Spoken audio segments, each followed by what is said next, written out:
तो चलिए शुरू करते हैं आज की कहानी। और आज की कहानी है महेश की। महेश जिला प्रशासन विभाग में कार्यरत था। एक बार की बात है, महेश का तबादला एक छोटे से कस्बे में हो गया। कस्बे में पहुंचते ही महेश ने घर ढूंढना शुरू कर दिया ताकि जल्दी ही वो अपने परिवार को भी वहां बुला सके। एक बार की बात है, महेश किसी काम से कस्बे से दूर एक गांव गया। आते हुए रास्ते में उसे एक बड़ा सा आलीशान लाल रंग का बंगला दिखाई दिया। महेश को वो बंगला इतना पसंद आया कि उसने आसपास के लोगों से उसके बारे में पूछना शुरू कर दिया। महेश को लोगों ने बताया कि वो लाल बंगला धनीलाल नाम के गांव के एक साहूकार का है और उस बंगले में कोई नहीं रहता। धनीलाल सिर्फ नाम से ही नहीं बल्कि काम से भी बहुत धनी था। वो गरीब लोगों को 10 रुपये सैकड़ा पर ब्याज देता और फिर ब्याज ना देने की स्थिति में ब्याज पे भी ब्याज लगाता। वैसे तो वो साहूकार था, पर आप उसे बिना बंदूक के लुटेरा ही समझिए। उसने गरीब लोगों का खून चूस रखा था। जो एक बार उसके कर्ज की दलदल में धंस गया, वो पूरी उम्र उससे निकल नहीं पाया। कदकाठी में चाचा चौधरी जैसा छोटा और तोंद ऐसे निकली हुई जैसे गांव के लोगों का खाना और भैंसों का चारा वही खाता हो। महेश धनीलाल का पता पूछकर उससे मिलने उसके घर गया। उसने धनीलाल को कहा कि वो उसका लाल वाला बंगला किराए पे लेना चाहता है। धनीलाल तुरंत ही राज़ी हो गया।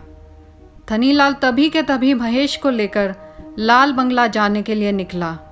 रास्ते में धनीलाल ने मंगत राम को कुल्हाड़े से लकड़ी काटते देखा। तभी धनीलाल ने गाड़ी रुकवाई और चिल्ला के बोला, अरे ओ मंगत। राम राम सेठ जी। मंगत बोला, थोड़ा सफाई करना है, चल मेरे साथ।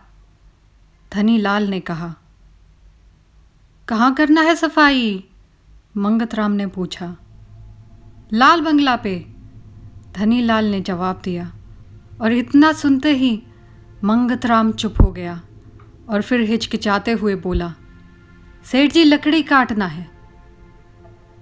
अरे चल ना, 100 रुपये दूंगा, धनीलाल बोला। मंगत ने पसीना पोंछते हुए कुछ ना बोलकर सोचना शुरू किया। धनीलाल फिर से बोला, अरे चल ना, 200 रुपये दूंगा।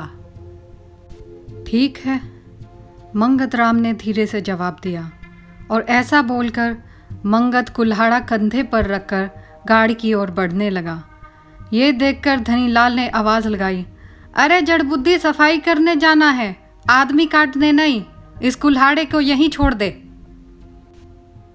मंगत ने कुल्हाड़े की ओर देखा और बोला, सेठ जी कुल्हाड़ा चोरी हो जागो।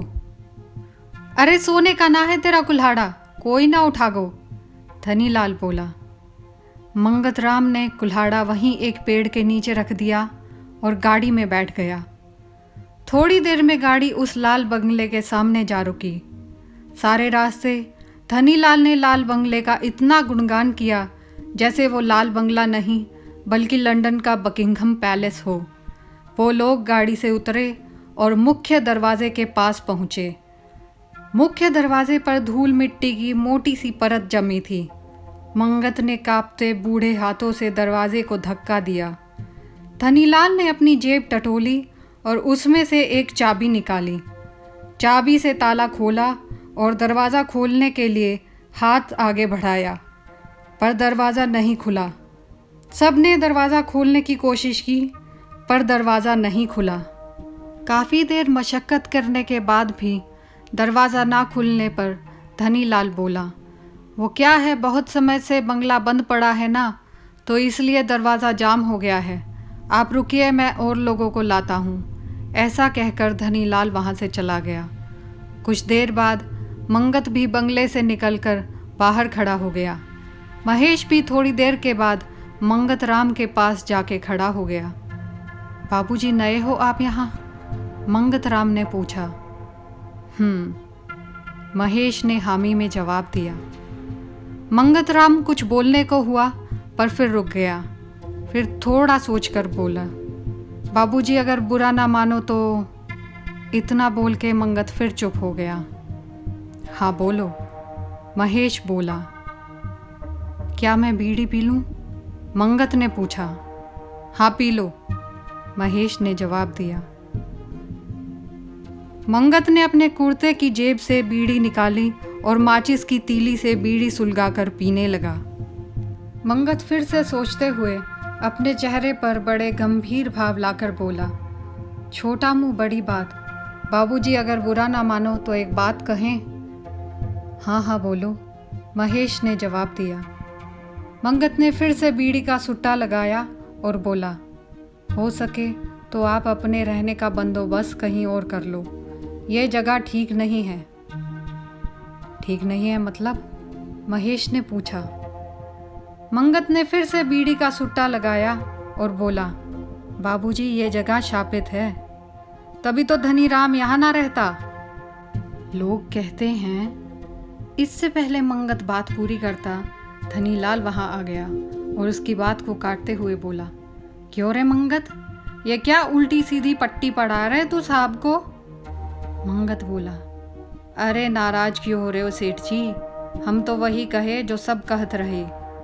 धनीलाल गुस्से से मंगत की ओर देखकर बोला, चल भाग जड़ बुद्धि। मंगत ने बीड़ी अपने पैर से बुझाई और चलने लगा। कुछ कदम चलने के बाद रुक कर बोला, अरे सेठ जी 200 रुपया तो दे दो।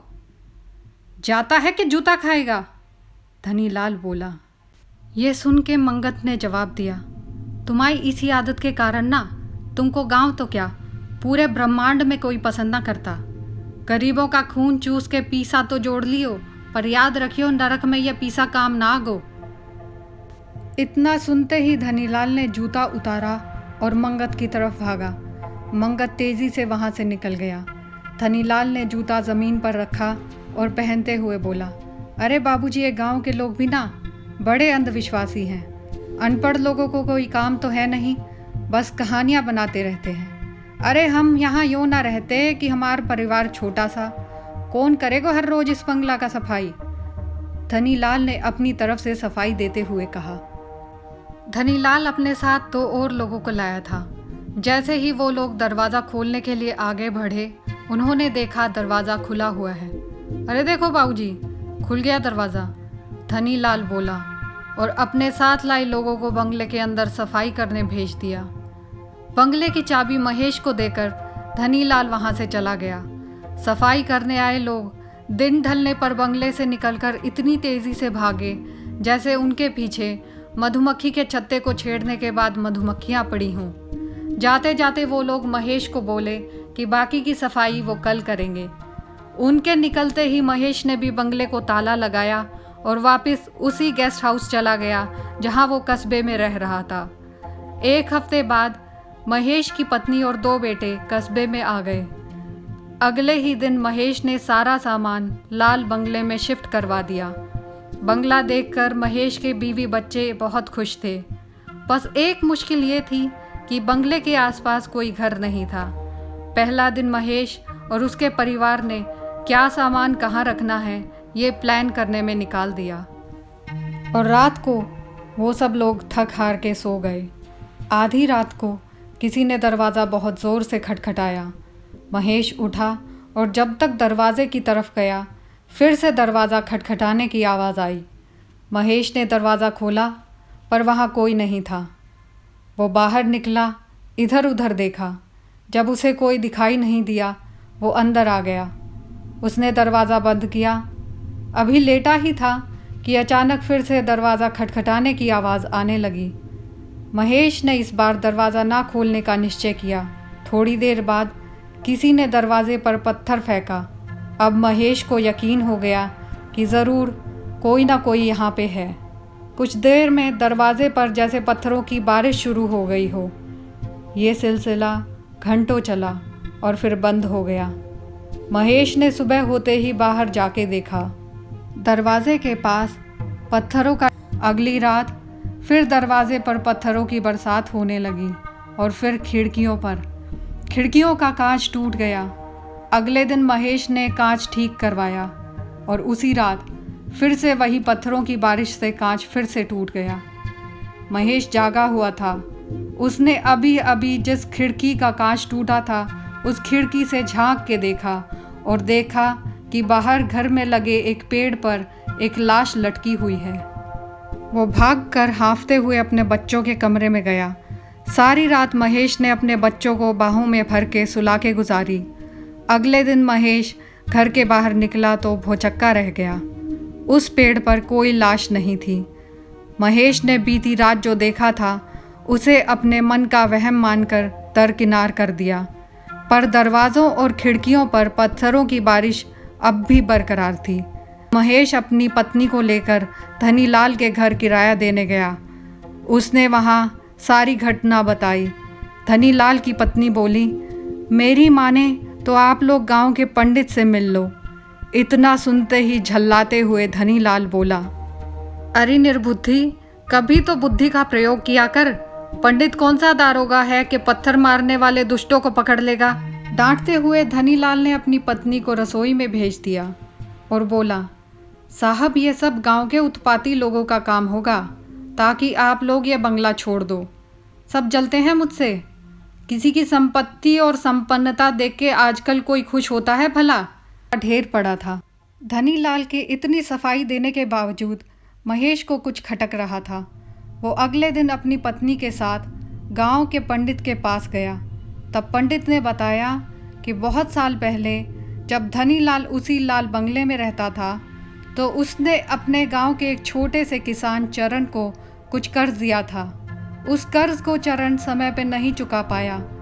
चरण एक बार बीमार पड़ गया। उसकी पत्नी धनीलाल से चरण के इलाज के लिए कुछ और उधार मांगने आई। धनीलाल ने मना कर दिया। यही नहीं, उसने पिछला कर्जा ना चुकाने के कारण जबरन चरण की गाय को भी उठा लिया। कुछ दिन बाद चरण मर गया।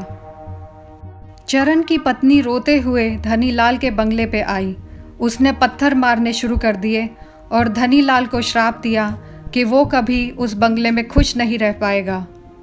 अगले दिन बंगले के आंगन में लगे पेड़ पर चरण की पत्नी की लाश लटकते मिले। उसने बीती रात आत्महत्या कर ली थी। धनीलाल सिर्फ लालची ही नहीं, बहुत डरपोक भी था। उसने जल्दी ही बंगला खाली कर दिया। ये कहानी सुनने के बाद महेश ने भी जल्दी से वो बंगला छोड़ दिया। मुझे ऐसी सत्य घटनाओं पर आधारित कहानियाँ बहुत पसंद हैं। तो अगर आपके पास कोई ऐसी कहानी है, कोई घटना जो सत्य घटना है और आपके साथ घटी या आपके किसी जानकार के साथ घटी, तो कृपया उसे मुझसे शेयर करें। आपको मेरा ईमेल आईडी जो है वो डिस्क्रिप्शन बॉक्स में मिल जाएगा। आशा है आपको कहानी पसंद आई होगी और अभी के लिए नमस्कार।